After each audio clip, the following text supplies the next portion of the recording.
For fans of The Office, US, Steve Carell's exit in Season 7 marked a turning point. As the heart and awkward soul of Dunder Mifflin's Scranton branch, Michael Scott had become the linchpin of the show's humor, charm, and relatability. His departure was always going to be a blow, but attributing the series' decline solely to his absence would overlook deeper shifts that began even before his farewell. The impact of Michael Scott's exit. Carell's portrayal of Michael Scott gave the series its emotional core. Beneath his cringeworthy antics and inappropriate humor was a three-dimensional character whose loneliness and need for acceptance resonated with viewers.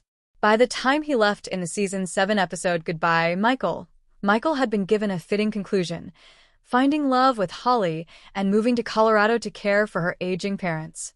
This heartfelt send-off allowed the show to close one chapter while signaling a shift into uncharted territory. The problem was that the changes in tone and storytelling didn't resonate with all fans. Seasons 7 to 9, a gradual shift. Even before Michael's departure, The Office was changing. The early seasons thrived on understated humor, character development, and the grounded mockumentary feel. Relationships like Jim and Pam's budding romance and Dwight's eccentricities provided emotional weight beneath the comedy. But as the series progressed, those arcs began to naturally conclude. Jim and Pam were happily married, and Dwight's rivalry with Jim became more playful than antagonistic.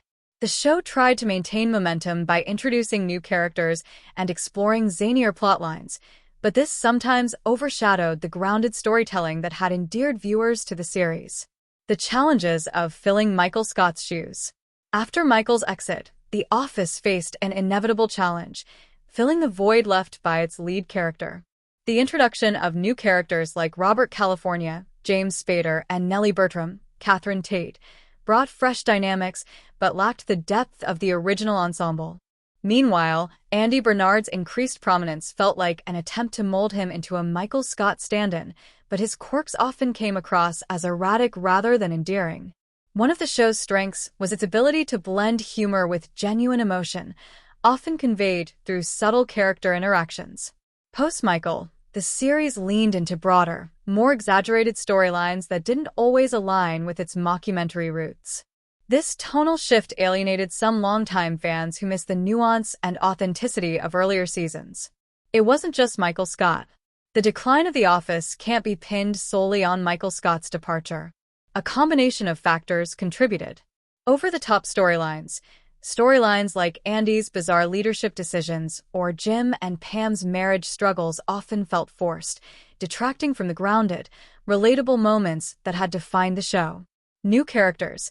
While the additions of Robert California and Nellie Bertram offered variety, they couldn't replicate the charm of the original cast.